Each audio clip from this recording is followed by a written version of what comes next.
প্রেমের গান তোমার, প্রেমের গান তোমার, প্রেমের গান।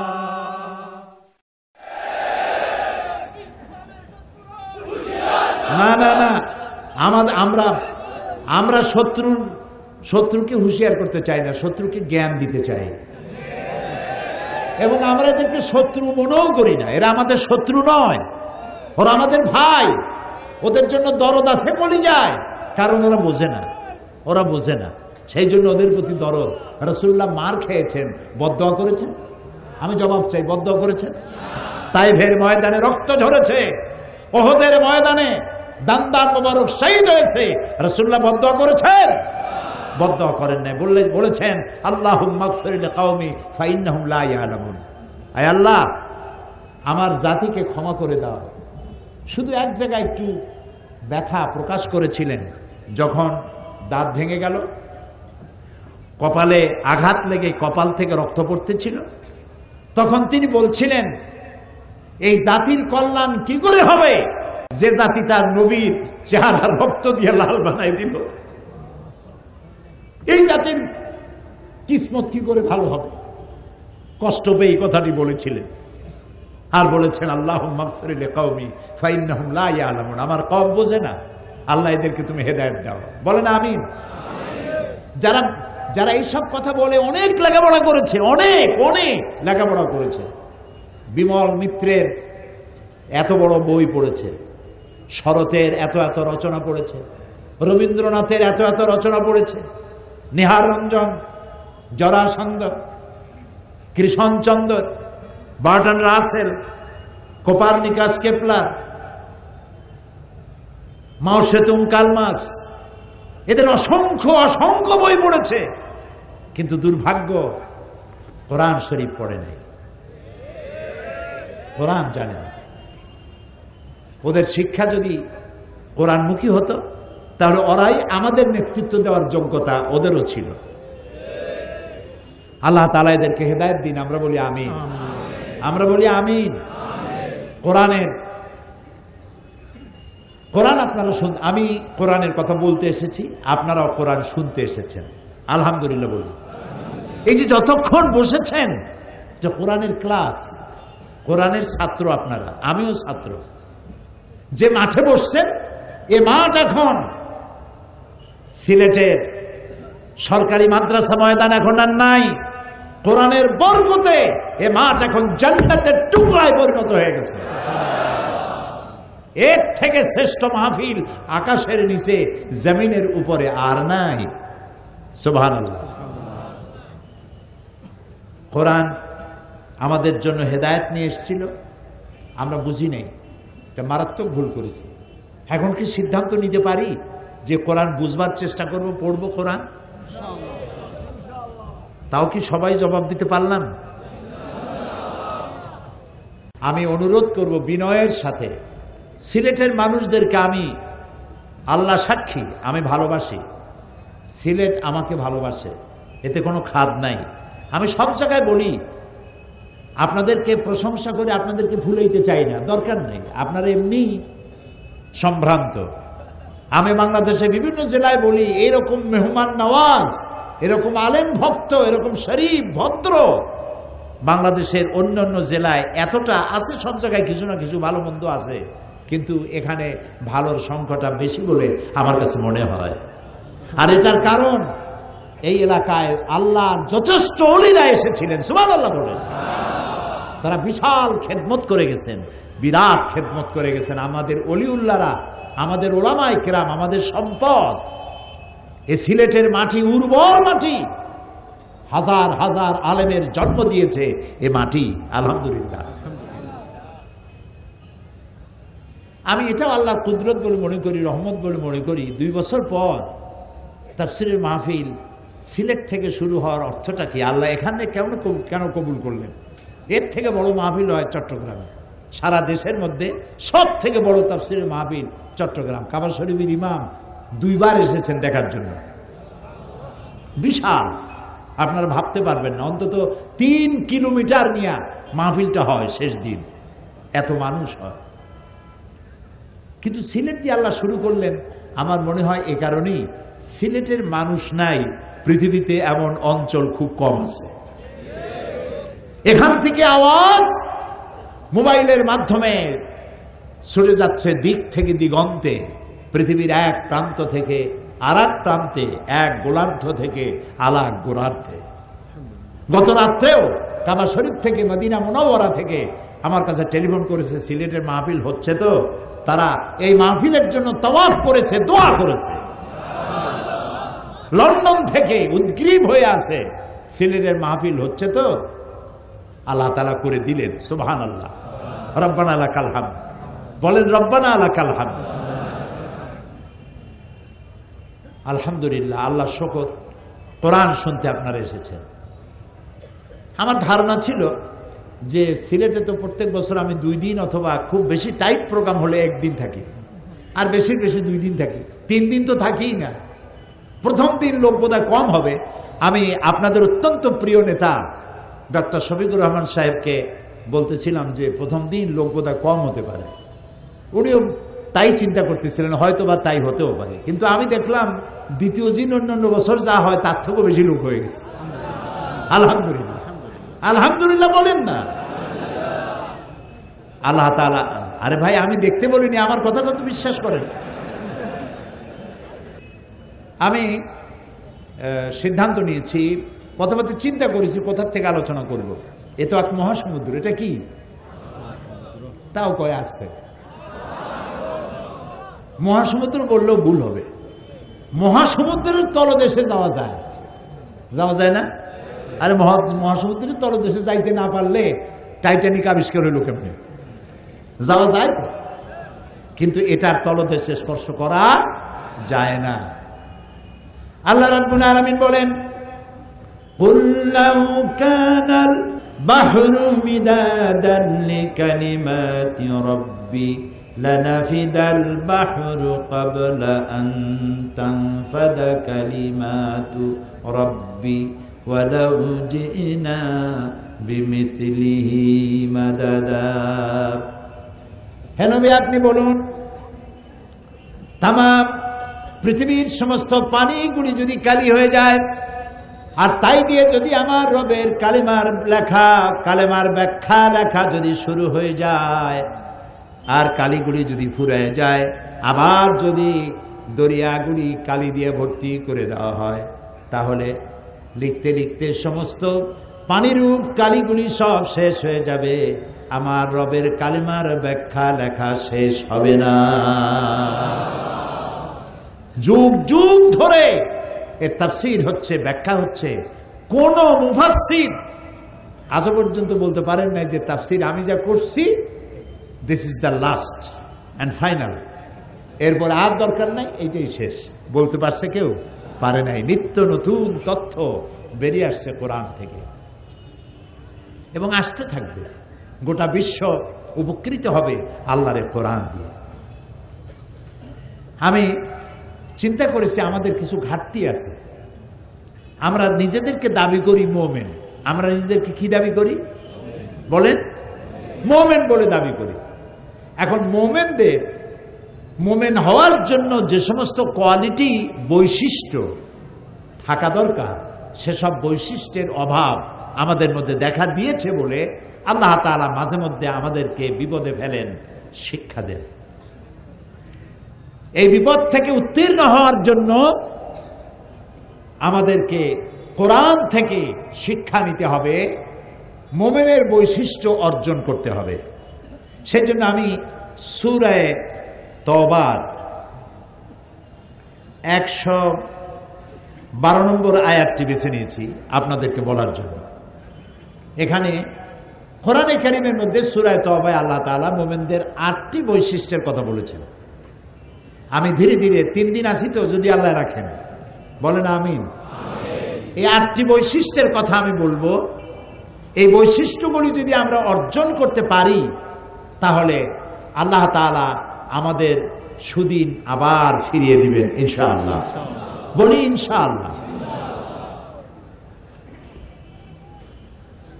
আউযু বিল্লাহি মিনাশ শাইতানির রাজীম। বিসমিল্লাহির রহমানির রহিম। التائبون العابدون الحامدون السائحون الراكعون الساجدون الآمرون بالمعروف والناهون عن المنكر والحافظون لحدود الله وبشر المؤمنين। সূরা তাওবার 112 নম্বর আয়াতে আল্লাহ তাআলা মুমিনদের 8টি বৈশিষ্ট্যের কথা বলেছেন। কয়টি? 8টি। জান্নাতের সংখ্যা কয়টি?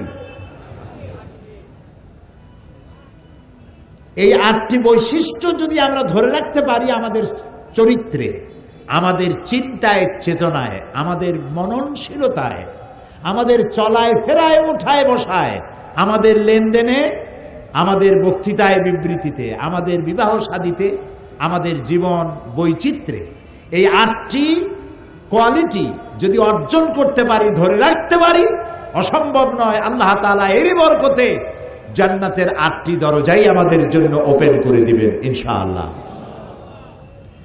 1 নম্বরে হচ্ছে আত-তাইবুন, তওবাকারী। তওবাকারী, যারা তওবা করে, একবার না বারবার তওবাকারী। এখন তওবা কাকে বলে? তওবা মানে আমরা ধারণা করি তওবা মানে হলো গুনাহ মাফ চাওয়া। আসলে শব্দ সেটা নয়, অর্থ তা নয়।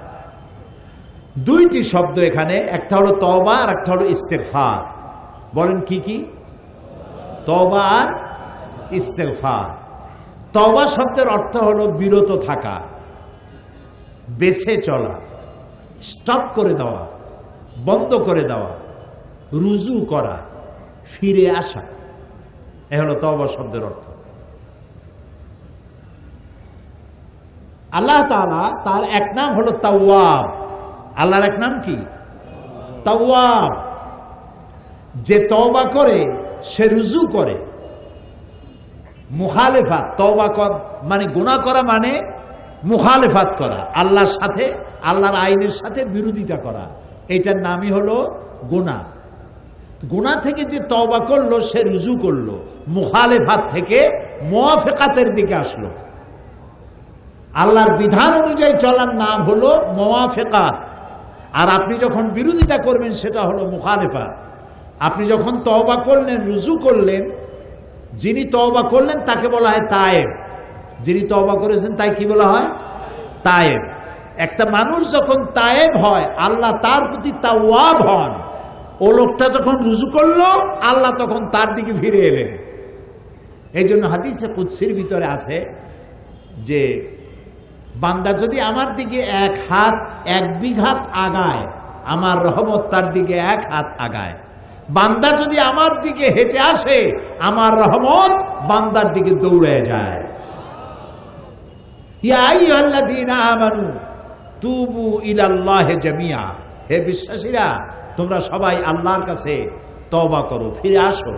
যে সব গুনাহ করেছো, গুনাহ থেকে ফিরে আসো, তওবা করো। আল্লাহ তাআলা এমন নন যে মানুষ গুনাহ করলে পরে তাকে শাস্তি দেবেনি। যদি তওবা করে আল্লাহ তার গুনাহ মাফ করে দেন। সুবহানাল্লাহ। শয়তান যখন আল্লাহর কাছ থেকে ফিরে এলো কোন অপরাধে? কয়টা গুনাহ করেছিল শয়তান? বলেন না কেন? একটা অপরাধ করেছিল। তো আল্লাহ তাআলা তাকে রাজিম করলেন, মরদুদ করলেন, বিতাড়িত করলেন।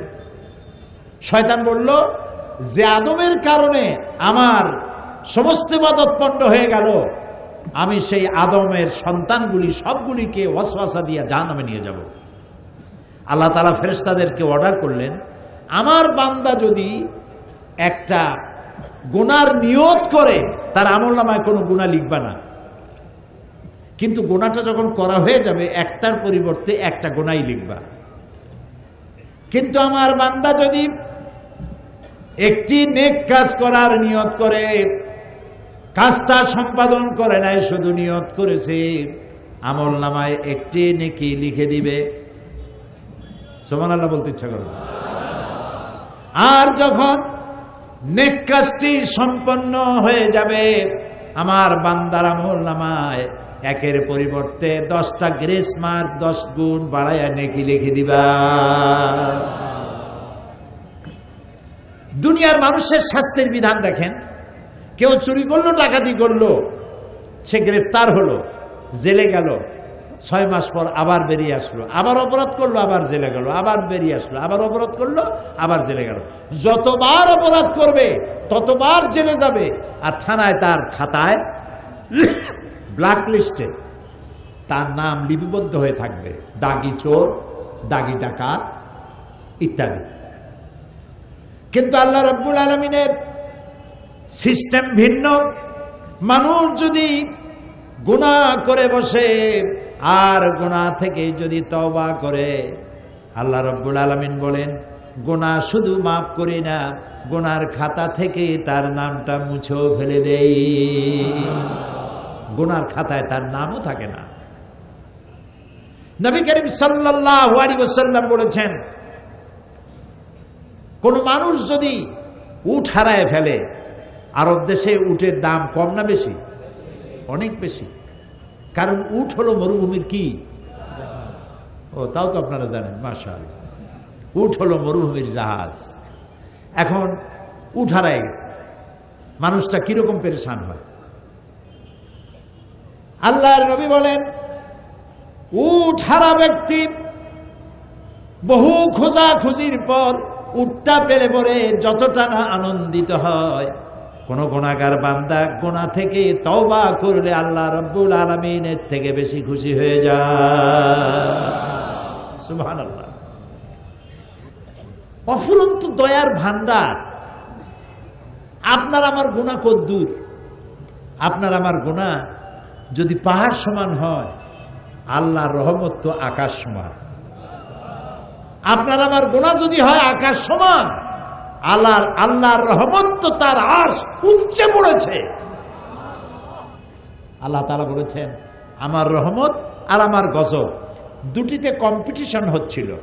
এই কম্পিটিশনে, এই প্রতিযোগিতায় আমার গজব হেরে গেছে, রহমত জিতে গেছে। সুবহানাল্লাহ, সুবহানাল্লাহ। বলেন আল্লাহ, আল্লাহ, আল্লাহ, আল্লাহ। কি মধুর নাম। নবী করিম সাল্লাল্লাহু আলাইহি ওয়াসাল্লাম বলেছেন, আল্লাহ রাব্বুল আলামিনের কাছে 2টা ফোঁটা সব থেকে বেশি প্রিয়। একটা ফোঁটা হলো মানুষ যখন জিহাদের ময়দানে শরীর থেকে যে রক্ত ফোঁটা পড়ে, এটার গুরুত্ব আল্লাহর কাছে অনেক বেশি।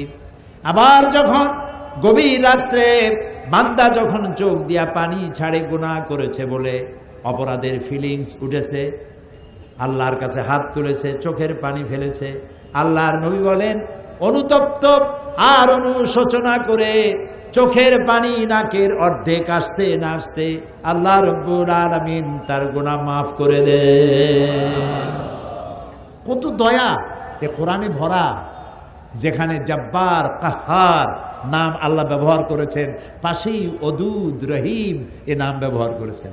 যেখানে জাহান্নামের কথা, বান্দা যেন ভয় না পায়, সাথেই আবার জান্নাতের কথা। সুবহানাল্লাহ। গফুরুর রহিম তিনি। সুবহানাল্লাহ। বলেন সুবহানাল্লাহ। আবারও বলেন সুবহানাল্লাহ, আবারও বলেন সুবহানাল্লাহ। কি দয়া তার। হাদিসে কুদসি আল্লাহ তাআলা বলছেন, কোন কওমের বদআমলের কারণে আমি যদি গজব দেওয়ার এরাদা করি, এটা কি শোনাচ্ছি? হাদিসে কুদসি। আমি যদি কোন জনপদের মানুষের বদআমলের কারণে যদি শাস্তি দেওয়ার এরাদা করি, এরাদা, ইচ্ছা আর সিদ্ধান্ত, ফয়সালা দুটো এক জিনিস নয়। এরাদা করেছি শাস্তি দেব, কিন্তু সিদ্ধান্ত নেই নাই। সিদ্ধান্ত নেওয়ার আগে, ফয়সালা নেওয়ার আগে যেই জমিনের শাস্তি দিতে চাই, ওই জমিনের মানুষের দিকে আমি আর একবার ফিরে তাকাই।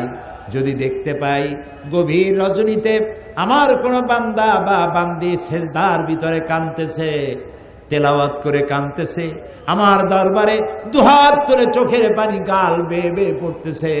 এই দৃশ্য যখন আমি দেখি, আমার গজবের সিদ্ধান্ত আমি বদলাইয়া ফেলি।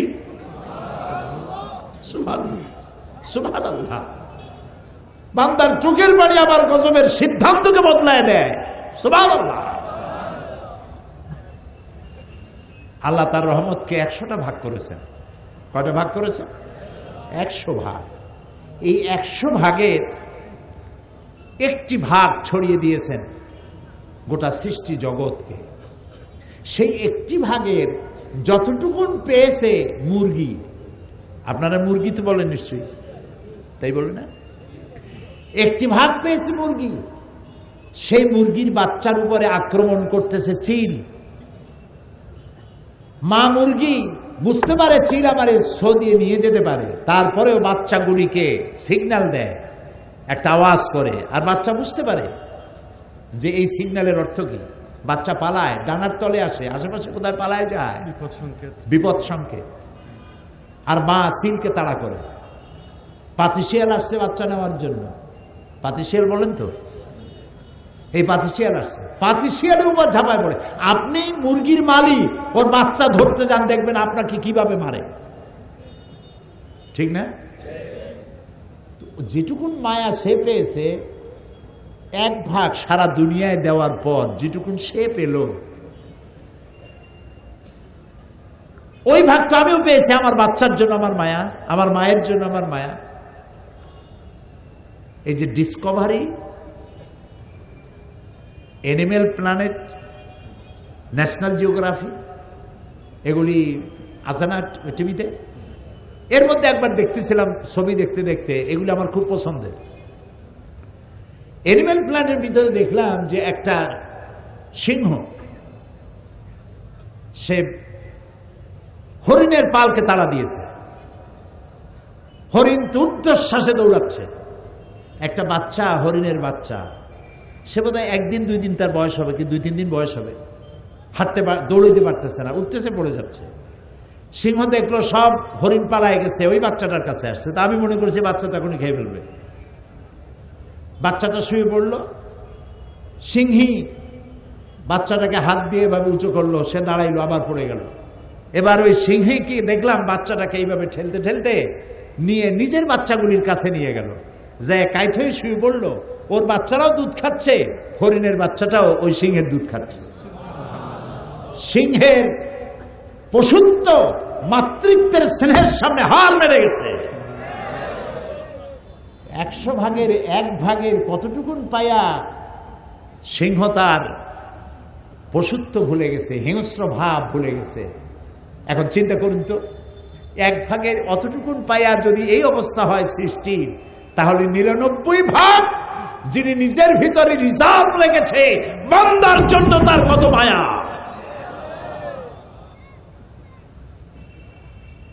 বান্দা গুনাহ করতেই পারে, 1000 বার পারে। আল্লাহ তাআলা দিনের বেলায় তার হাত সম্প্রসারিত করে রাখেন, যাতে রাতের গুনাহগারেরা মাপ চায়। হাদিস, কিয়ামত পর্যন্ত আল্লাহ তাআলা দিনের বেলায় তার রহমতের হাত প্রসারিত করে রাখেন, যাতে রাতে যারা গুনাহ করছে তারা যেন মাপ চেয়ে নেয়। আবার রাতের বেলায় 2 হাত প্রসারিত করে রাখেন, যাতে করে দিনের গুনাহগারেরা রাতের বেলায় উঠে চোখের পানি ফেলে গুনাহ মাপ চায়। সূর্য যতক্ষণ পশ্চিম দিগন্ত থেকে উদিত না হচ্ছে, ততদিন পর্যন্ত আল্লাহ তাআলা তার রহমতের হাত বিস্তার করে রাখবে।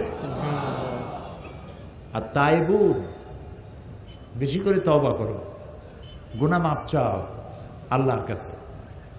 গুনাহ মাফ করার ক্ষমতা কারো নাই। গুনাহ মাফ করতে কে পারে? সবাই বলে, ওয়াইজা ফাআলু ফাহিশাতান আও যালামু আনফুসাহুম যাকারুল্লাহ। যখন কোনো মানুষ গুনাহ করে, ওয়াইজা ফাআলু ফাহিশাতান, কোন অশ্লীল কাজ করে বসলো, আও যালামু আনফুসাহুম, অথবা নিজের নফসের উপরে জুলম করেছে, অত্যাচার করেছে, গুনাহ করেছে, যাকারুল্লাহ, তখন তার স্মরণ হলো, আহারে আমার তো আল্লাহ আছে। সুবহানাল্লাহ, বলেন না সুবহানাল্লাহ। আহারে আমি তো গুনাহ করে ফেলছি, আমি তো মানুষের মতো কাম করি নাই। আমি তো পশুর মতো কাম করেছি। করে না মানুষে? কি কি করে তো বলার দরকার নেই, আপনি বুঝিয়ে নেন। তা আমি তো পশুর মতো কাম করে ফেলেছি, আমি তো অন্যায় করে ফেলেছি। জাকারুল্লাহ, আল্লাহর কথা তার স্মরণ হলো, ফাস্তাগফারু, তখন সে আল্লাহর কাছে ক্ষমা চাইল। আল্লাহ তাআলা বলছেন গুনাহ করছে বান্দা, আর যখন বুঝলো তার একজন রব আছে, তার কাছে জবাবদিহি করতে হবে, সে গুনার জন্য অনুশোচনা করলো, চোখের পানি ফেললো, আমাকে ক্ষমাশীল হিসাবে বান্দা আমাকে কাছে পাবে। সুবহানাল্লাহ, সুবহানাল্লাহ, সুবহানাল্লাহ। আল্লাহ তাআলা বলছেন ইয়া আইয়ুহাল্লাযীনা আমানু তুবু ইলাল্লাহি তাওবাতান নাসুহা। তওবা নাসুহা করো। তওবা নাসুহাটা কি? তওবা নাসুহাটা হচ্ছে এমন তওবা হবে যে তওবাটা গুনাহ দুই প্রকারের হয়, একটা হয় আল্লাহর সাথে আর একটা হয় বান্দার সাথে। গুনাহ কয় রকম হয়? দুই রকম, একটা আল্লাহর সাথে আর একটা বান্দার সাথে। তো আল্লাহর সাথে যে গুনাহটা হবে সেজন্য আল্লাহর কাছে ক্ষমা চাইতে হবে, এই গুনাহ আর করবো না, আল্লাহ তুমি মাফ করে দাও। আর বান্দার সাথে যে গুনাহটা হবে সেই গুনাহটা যার সাথে হয়েছে, কারো হক নষ্ট করেছেন, আইল কি বলে, কেলানি, ঠেলানি, আইল ঠেলানি করছেন, তারপরে সুদ খেয়েছেন, ঘুষ খাইছেন, যারটা তারে ফিরাই দিতে হবে, যারটা তারে ফিরাই দিতে হবে। ঘুষ তো জন্মের খাওয়া খায়, এই ভোট দিতে গিয়েও টাকা খাই ভোট দিছে। একজন আমাকে বলতেছে যে আমি তো কিছু টাকা নিয়ে ফেলাইছি একজনের কাছ থেকে। তা বললাম যে ভোট তো তুমি দিবা, তা টাকা নিয়ে দিলা কেন, টাকা খাইলা কেন, নিলা কেন? কই হুজুর, টাকা বড় ভিটামিন যুক্ত জিনিস, এই ভিটামিন যুক্ত জিনিস বেশি খাইলে পরে সমস্যা আছে।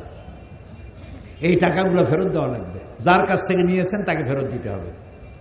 যতক্ষণ না যে বান্দার হক নষ্ট করেছেন সেই বান্দার হক যতক্ষণ না তার কাছে ফেরত না দিবেন, ক্ষমা না চাইবেন, তিনি যতক্ষণ ক্ষমা না করবেন, আল্লাহ এত মহা শক্তিধর, আল্লাহ রাব্বুল আলামিন এই অপরাধ ক্ষমা করবেন না, করবেন না, করবেন না। নবী করিম সাল্লাল্লাহু আলাইহি ওয়াসাল্লাম বলেছেন আতাদরুনা মাল মুফলিস, তোমরা কি জানো অসহায় দরিদ্রকে? সাহাবীরা বলেন হ্যাঁ জানি। কে? বলল যে যার উট নাই, ভেড়া নাই, গরু নাই, ছাগল নাই, বাড়ি নাই, ঘর নাই, এই তো গরিব। রাসূলুল্লাহ বললেন এই অর্থে আমি বলি নেই। মুফলিস অসহায়, গরিব, দরিদ্র, নিঃস্ব ওই ব্যক্তি হবে কিয়ামতের দিন যে অনেক নামাজ, রোজা, তাহাজ্জুদ ইত্যাদি নিয়ে আল্লাহর দরবারে হাজির হবে, জান্নাতে যাওয়ার মতো সব তার আছে।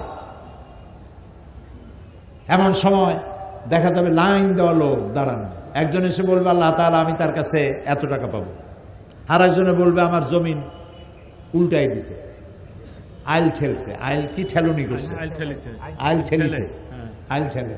আর একজনে বলবে ঘুষ খাইছে, আর একজন বলবে তারে ভোট দিই নাই এই জন্য আমার ঠ্যাং ভাঙ্গি হাতে ধরাই দিছে। এই নানান রকমের অভিযোগ নিয়ে হাজির হবে কিয়ামতের ময়দানে এই ব্যক্তির বিরুদ্ধে।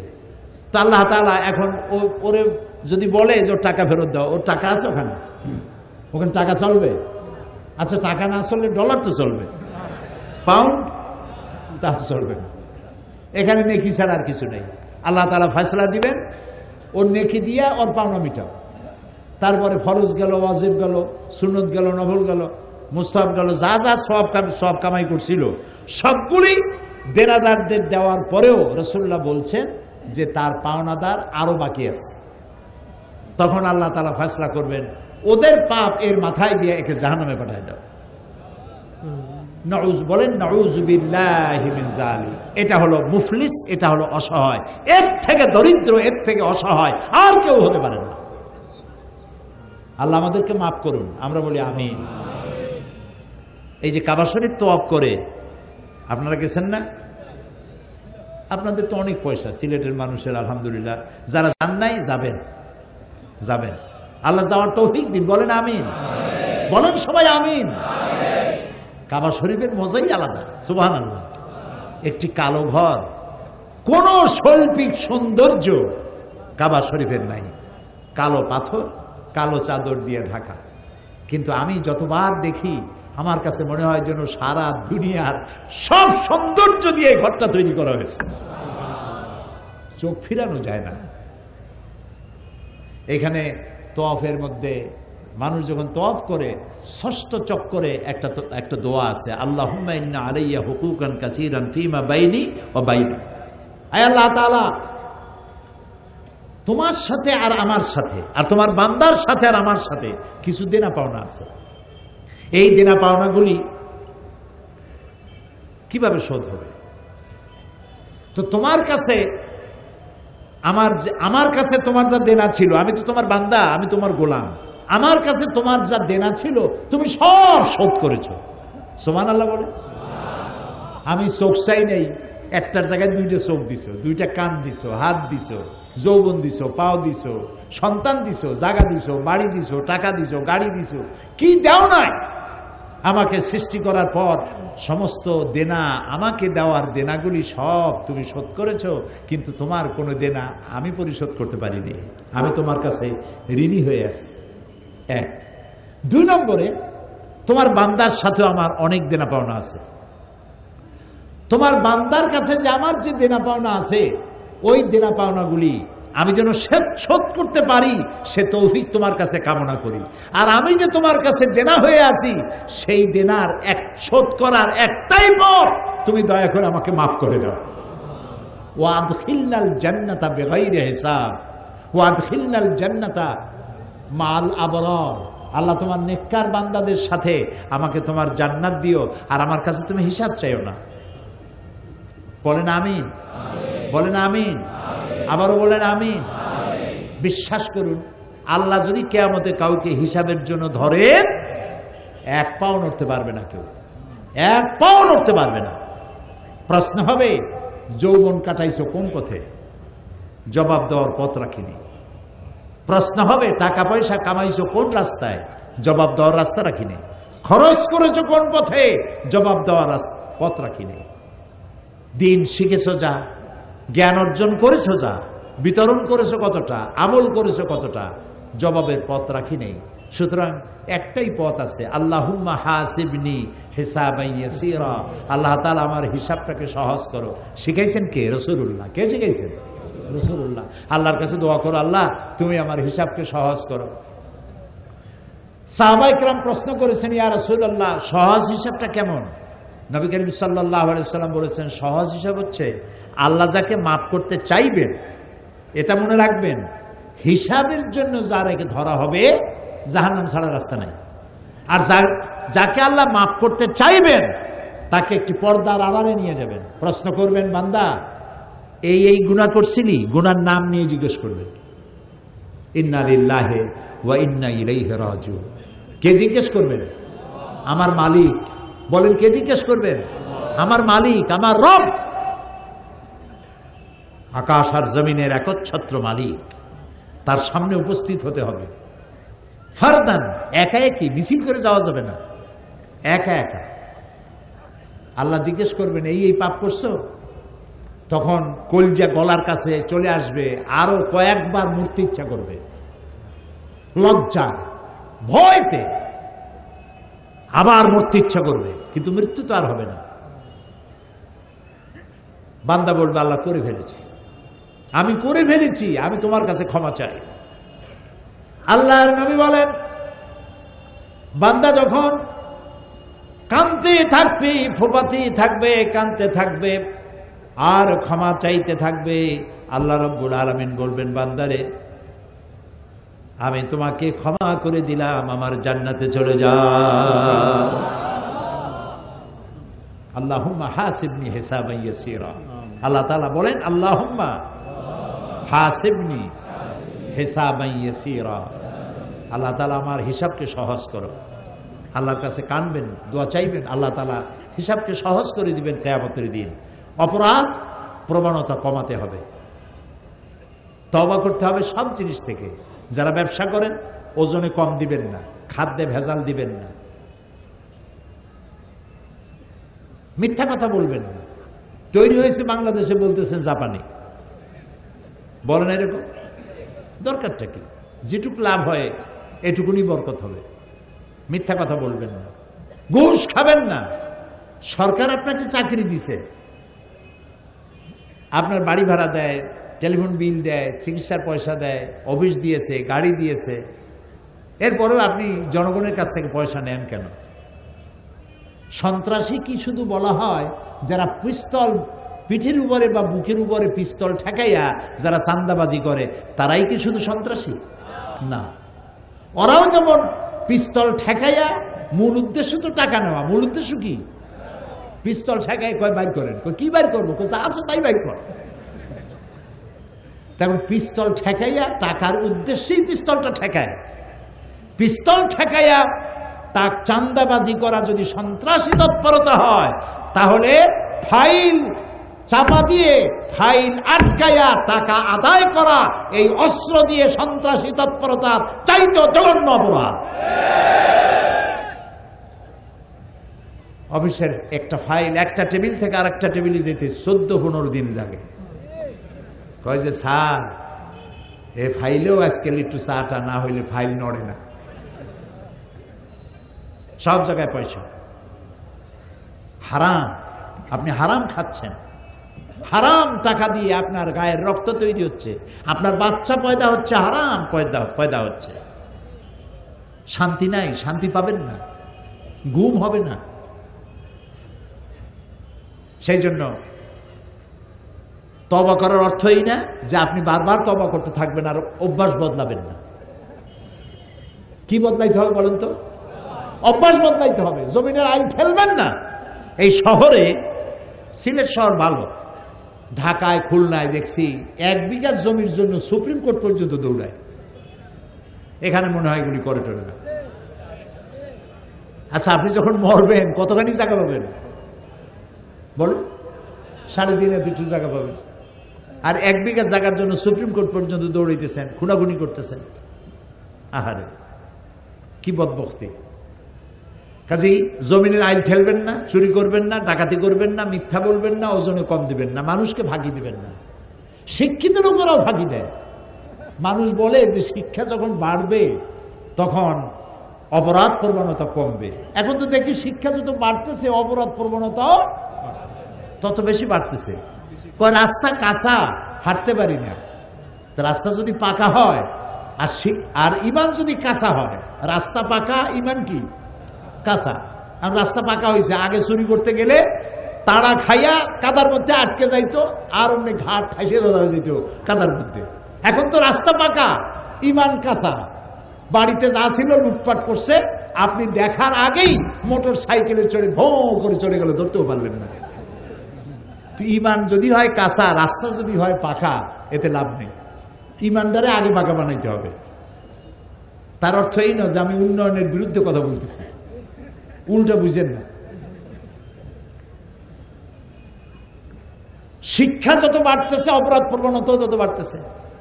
আপনি স্কুলে দেখেন, এই যে এখন যে নার্সারি স্কুল আছে না, নার্সারি প্লে গ্রুপ, এতটুকুন বাচ্চা, তার বই এতগুলো, বাচ্চার চাইতে বইয়ের ওজন বেশি। ওগুলোর জন্য আবার বাড়িতে প্রাইভেট মাস্টার রাখতে হয়। কখা পড়বে, কাগজ উল্টাবে কেমনে, পেন্সিল ধরবে কেমনে, ওটার জন্য প্রাইভেট মাস্টার 3000 টাকা দিতে হবে তাকে। আমরা তো যখন ছোটবেলায় পড়াশোনা করেছি, ছোটবেলা বা যদ্দূর পড়ছি, প্রাইভেট মাস্টার কারে বলে আমরা চিনি না। আপনারা চিনতেন? আমাদের কোনো দরকার হয়নি, আমরা বুঝি নেই প্রাইভেট মাস্টার লাগবে কোন কামে। তো প্রাইভেট মাস্টার লাগতেছে কেন? এই জন্য লাগতেছে যে স্কুলে যে টিচার শিক্ষকতা করতেছেন তিনি পাঠদান সঠিকভাবে করছেন না। যদি পাঠদান সঠিকভাবে করতেন তাহলে প্রাইভেট টিচার রেখে যারা সরকারি চাকরি করে, মধ্যবিত্ত লোক, তাদের বাজারের টাকা কমাইয়া কমাইয়া আপনারে পয়সা দিয়া এইভাবে করে ছেলেমেয়েরা লেখাপড়া শিক্ষার দরকার ছিল না। তাহলে আপনি স্কুলে ফাঁকি দিচ্ছেন, আপনি কলেজে ফাঁকি দিচ্ছেন, ইউনিভার্সিটিতে ফাঁকি দিচ্ছেন, ঠিক মতো পড়াচ্ছেন না। হসপিটালের চিকিৎসা যদি সঠিকভাবে হতো তাহলে প্রাইভেট ক্লিনিকের দরকার হতো না। যে দুইটা জিনিস সব থেকে নন প্রফিটেবল হওয়া উচিত ছিল, সেই দুইটা জিনিস সব থেকে বেশি প্রফিটেবল হয়েছে, একটা এডুকেশন আর একটা ট্রিটমেন্ট। আবার ছাত্র ভর্তি করতে যাবেন, সেখানে যুদ্ধ রীতিমতো। ডোনেশন দিতে হবে। চাঁদা নেবে, ওটার সুন্দর নাম রাখছে ডোনেশন। জি, ঘুষ বলা নিষেধ, ওটা ঘুষ না, এটা হচ্ছে বকশিস। তা আবার রোজার দিন একজনে ঘুষ খাওয়ার অভ্যাস, তো টাকা নিয়ে গেছে একজনের, স্যার এই যে, আরে বেটা রোজার দিন তুমি এইটা আমার হাতে দাও, বেয়াদব। স্যার আপনি এটা ছাড়া তো কাজ করবেন না বলেছেন। কয়েকতে রোজা রেখে হাতে করে নেওয়া যায়? এই ড্রয়ার খুলে ড্রয়ারের মধ্যে ধুয়ে যায়। অভ্যাস যদি না বদলান, আর যদি খালি কান্দাকাটি করেন আল্লাহ মাফ করো মাফ করো, কিছু হবে না। খামো খাই, অভ্যাস বদলাইতে হবে, জীবনটারে বদলাইতে হবে। জীবনটারে কি করতে হবে?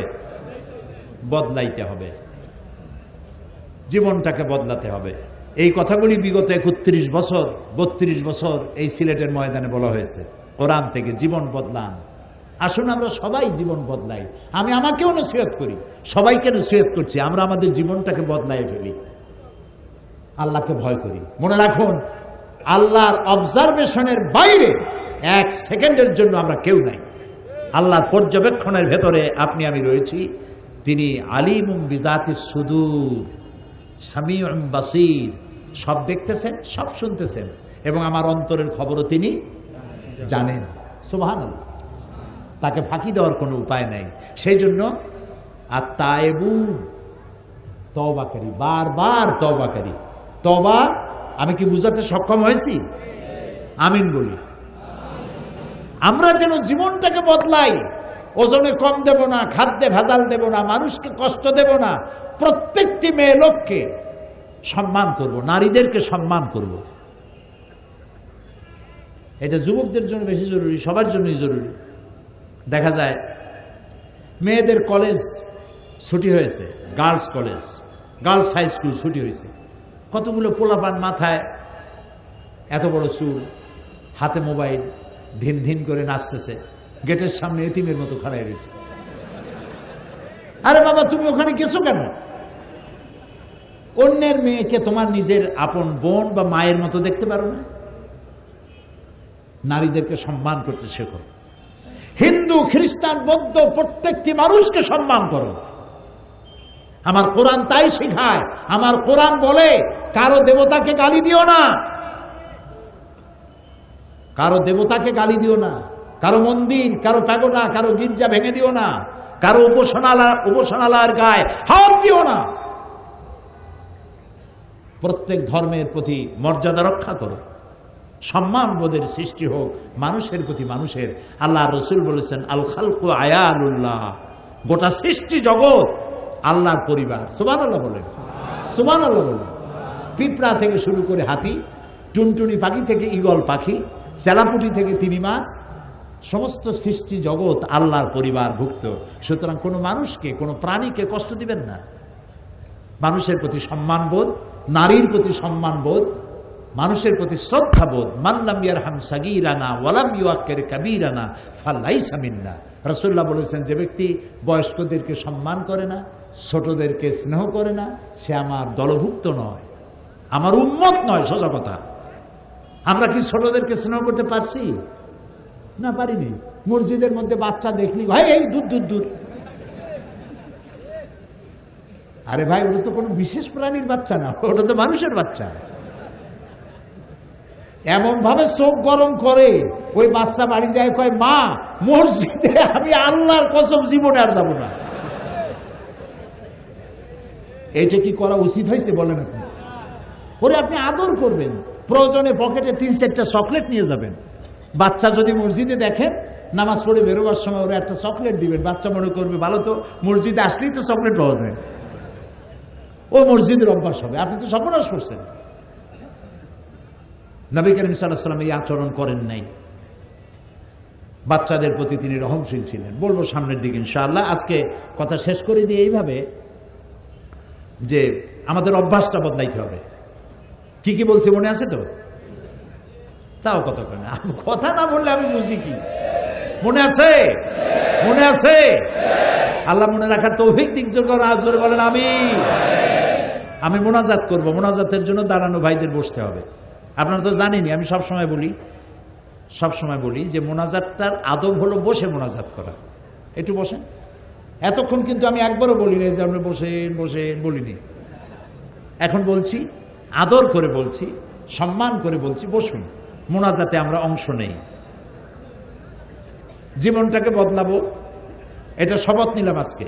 জীবনটাকে, যার যে বদভ্যাস আছে, আমি জানি আমার কি বদভ্যাস আছে, আপনি জানেন আপনার মধ্যে কি বদভ্যাস আছে, আপনি জানেন কত জায়গায় আপনি আল্লাহর সাথে নাফরমানি করেন, আমিও জানি আমি কত জায়গায় আল্লাহর সাথে নাফরমানি করি। আল্লাহ এবং রাসূলের সাথে নাফরমানি হয়, এই সমস্ত কাজ থেকে আল্লাহ তাআলা আমাদেরকে রক্ষা করো, আমরা বলি আমিন। তো আল্লাহ তাআলার কাছে তওবা করতে হবে, গুনাহ মাপ চাইতে হবে, আর ওই বদভ্যাস আর করব না। মা বাপকে সম্মান করব, ছোটদেরকে স্নেহ করব, ওজনে কম দেব না, খাদ্যে ভেজাল দেব না, মানুষকে ফাঁকি দেব না চিকিৎসার নামে। এবার ডাক্তারদেরকে বলছি, যারা চিকিৎসক, সব না, আমি তো বলছি নসিহত আমার জন্য, রাগ করতেছেন না তো? যারা চিকিৎসক, আননেসারি রোগ হয়েছে একটা, 2-4টা ট্যাবলেট দিলে হয়, কিন্তু তার কাছ থেকে পয়সা আদায় করা দরকার। সেই জন্য কফ পরীক্ষা করতে হবে, ইউরিন, স্টুল, ব্লাড, এগুলি সব টেস্ট করতে হবে। আর টেস্ট করার জন্য নির্দিষ্ট একটা জায়গায় পাঠানো হয়, অমুক জায়গায় যাবা, তার মানে ওই জায়গায় একটা কমিশন আছে। তো আপনি তো ভালো কাজ করতে পারলেন না, আপনি মানুষ, আল্লাহ আপনারে একটা চিকিৎসার মতো মহৎ সেবা করার একটা যোগ্যতা আল্লাহ আপনাকে দিয়েছেন, সুবহানাল্লাহ। কত মলিন মুখ, আপনার হাতের ছোঁয়ায় আল্লাহর রহমতে হাসি ফুটে, সুবহানাল্লাহ। মা বাপ বাচ্চা নিয়ে আসে, রুগী নিয়ে আসে, মুখ মলিন, আরে বাঁচবে কিনা? ডাক্তারের একটু আদরে ছোঁয়ায়, ডাক্তার যদি একটু ভালো ব্যবহার করে, কি হয়েছে, ভালো হয়ে যাবে ইনশাআল্লাহ, আল্লাহ আল্লাহ করেন। তবে মনে রাখবেন, ওষুধে কিচ্ছু হবে না, আল্লাহর রহমতে হবে, আপনি তো ভালো হয়ে যাবেন, এত চিন্তা করেন কেন? এগুলি বলতে হবে। আর নামাজ পড়বেন, আল্লাহ আল্লাহ করেন। আমার আবুল আম্বিয়া, সমস্ত নবীদের পিতা ইব্রাহিম আলাইহিস সালাম, তিনি বলেছেন, ওয়াইজা মারিতু ফাহুয়া ইয়াশফিন, আমি যখন অসুস্থ হই আমারে কে ভালো করে? আল্লাহ। কে ভালো করে? আল্লাহ তাআলা ভালো করেন। রোগীদের সাথে ভালো ব্যবহার করুন, ভালো আচরণ করুন। এখন ডাক্তার যদি হয় বদমেজাজি, রুগী একবার আসছে ওষুধপত্র দিয়ে দিয়েছে, আবার আসছে তুমি এখনো মরো নাই, এইরকমের ডাক্তার হইলে তো তার কাছে আর আসবে না। মেজাজটা ভালো করতে হবে, প্রয়োজনের অতিরিক্ত টেস্ট দেওয়ার দরকার নাই, প্রয়োজনের অতিরিক্ত ওষুধ দেওয়ার দরকার নাই। আমি এক ডাক্তারকে জানি, যে ডাক্তারের মাথার উপরে লিখে রাখছে, আমি নাম বলবো না, তাহলে আপনারা সবাই তারে ওখানে যে ভিড় করবেন, তার মাথার উপরে লিখে রাখছে, আপনার যদি পয়সা কড়ির কোনো সমস্যা থাকে, অভাব থাকে, আমাকে বলতে লজ্জাবোধ করবেন না, আলহামদুলিল্লাহ বলেন। তা আপনি যদি ডেলি 1-2টা রুগী ফ্রি দেখেন, আপনি কি না খাই মরবেন? 2টা গরিব মানুষকে প্রতিদিন যদি ফ্রি দেখেন, সুবহানাল্লাহ, ওই লোকটা খুশি হবে, আল্লাহ আপনার ইনকামে বরকত দিয়ে দিবেন। শিক্ষক বললাম, ডাক্তার বললাম, আর আমার সম্প্রদায় যারা আলেম ওলামা আছেন, আমি তো আলেমদের পর্যায়ে পড়ি না, আমি তো একজন আপনাদের মতো তালিব ইলম। তারাও মানুষকে উপদেশ দিবেন, নিজেও উপদেশটা নিজেও পালন করবেন, এবং কোনো কিছুর বিনিময় নয়, উদ্দেশ্য থাকবে আল্লাহর রহমত কামনা করা এবং মানুষকে হেদায়েত করা, এটাই থাকবে উদ্দেশ্য। কোরআন বুঝানো থাকবে উদ্দেশ্য। কোরআন বুঝাই নাই বলেই এই জাতি মুসিবতে পড়েছে। এক সময় ছিল যখন প্রত্যেক বাড়ি বাড়ি কোরআন শরীফ তেলাওয়াত হইতো, ঠিক কিনা বলেন? বুড়া মানুষেরা বলেন, প্রত্যেক বাড়ি বাড়ি। আমার আব্বা আমাকে বলতেন ছোটবেলায়, আমি যেখানে থাকতাম, বলতেন যে এরকম আওয়াজে পড়বা, আমি যেন আমার রুমের থেকে শুনতে পারি, ফজরের পরে এর আওয়াজে পড়বা, আমি যেন শুনতে পারি তুমি তেলাওয়াত করতেছো। তার মানে আমি যেন না ঘুমাই, তেলাওয়াত পড়া বাধ্যতামূলক প্রত্যেক মুসলমানের বাড়ি। এখন সেই তেলাওয়াত নাই। আমি কি সত্য বললাম? সেই তেলাওয়াত নাই, সেই কোরআন শরীফ শেখারও মত নাই। রাত 12টা, 1টা, 2টা পর্যন্ত ডিশ অ্যান্টিনার মাধ্যমে টিভি দেখা, বাচ্চা ঘুমায় পড়ে। আর সকালবেলা উঠেই যত প্লে গ্রুপ, নার্সারি গ্রুপের ছাত্র আছে, সকাল 6:30টায়, 7টার সময় স্কুল, বড়দের ক্লাস 11টায়, ছোটদের ক্লাস সকাল 7টায়। বাচ্চা কাঁদতে কাঁদতে স্কুলে যায়। তার মানে সেজন্য কোরআন শরীফ পড়ার সময় না পায়। আবার প্রস্তাব উঠেছে কোরআন শরীফ ধর্ম এটা ঐচ্ছিক করা হবে, বাধ্যতামূলক করা হবে না। ওই যে মাওলানা আবু তাইব সৎপুরি সাহেব বলেছেন, ক্লাস 9-এ গিয়ে সে কি পড়বে? ক্লাস 8 পড়ার পর তো আর আলহামদুলিল্লাহ পড়ার কথা আর মনে থাকবে না। তো মরার সময় মানুষ যখন মরবে তখন কোরআন শরীফ পড়ার জন্য মৌলবীদের ডাকা হয়। সিলেটে কি ডাকে? ডাকে। মৌলবী সাহেবরা ওই মরা লাশের পাশে গিয়ে কোরআন শরীফ পড়ে। আপনি আমারে বুঝান, এই মরা মানুষে কি শুনতেছে তেলাওয়াত? শুনতেছে? কোরআন কি বলে? কোরআন কি বলে? মরা মানুষে শুনতেছে কোরআন? শুনতে পাচ্ছে না। কেন শোনাচ্ছেন? কেন মৌলবী সাহেবকে ডাকছেন মরা মানুষকে কোরআন শোনাইতে? আর এখন যদি মৌলবী সাহেবরা এই চিন্তা করে ওখানে যান যে 1000 টাকা দিলে বাগে পাবো কত, আমি বিনীতভাবে মাপ চাই, আমার উপর রাগ করবেন না। ওনারা যদি এই ভাগের চিন্তা করেন 1000 টাকা দিলে ভাগে পড়বে 50 টাকা, এই চিন্তা যদি করেন তেলাওয়াতে কোনো সওয়াব হয় নাই। সওয়াব যখন হয় নাই তখন মুদ্দারে পাবে কি? এক মৌলবী সাহেবের দাওয়াত দিয়েছে এক জায়গায় মিলাদ শরীফ পড়বার জন্য। মিলাদ শরীফ পড়িয়া এরপরে তিনি দোয়া করতেছেন, আল্লাহ তাআলা এই যে মিলাদ শরীফ পড়লাম, আদম আলাইহিস সালামরে দাও, নূহ আলাইহিস সালামরে দাও, ইব্রাহিম আলাইহিস সালাম, সমস্ত নবীদের দাও, সাহাবীদের দাও, আলেমদের দাও, মোমেন মোমেনাত সবাইরে দাও। দিয়া তারপরে বাড়িওয়ালার বাপের নাম কইছে যে আল্লাহ তার বাপেরও দাও। এখন মিলাদ পড়া মোনাজাত শেষ, কই চিনি টিনি কই, কোন কিছু খাওয়াবেন না? কই কি খাওয়াবো? এক খতম মৌলুদ শরীফ পড়িয়া আদম থেকে শুরু করে এই পর্যন্ত সবাইরে তুমি দিছো, আমার বাপে ভাগে পাইছে কি? কাজে যে সব বাঁচানগো দিছো ওইখানে যে খাও, আমি খাওয়াবো না। এখন কোরআন শরীফ নিজে শেখেন নাই। আহারে, মরলে পরে কোরআন শুনিয়া লাভ নাই।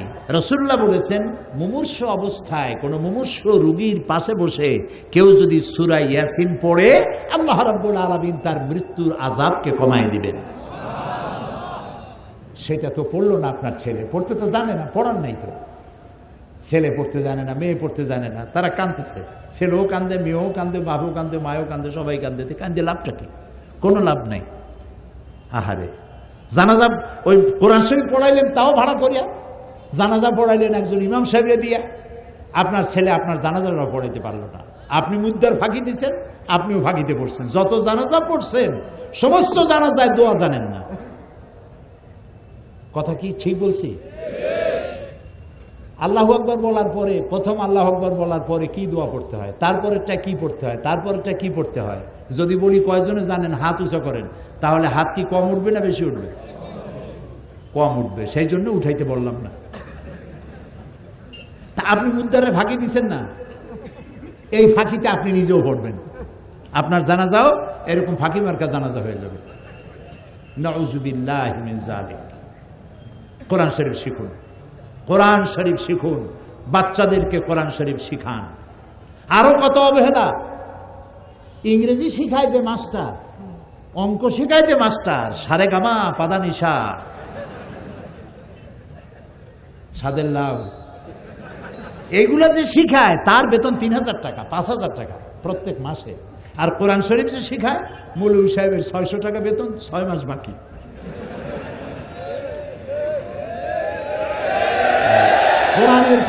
কোরআনের প্রতি এই অবহেলা যে জাতি করবে, ওই জাতির অগ্রগতি উন্নতি হবে না, হবে না, হবে না। যে টাকা দিয়া ইংরেজি মাস্টার আপনি রেখেছেন, ইতিহাস ভূগোল পড়াবার জন্য, কম্পিউটার শেখাবার জন্য যে টাকা দিয়ে মাস্টার রেখেছেন, সেই টাকা দিয়ে হুজুর রাখেন।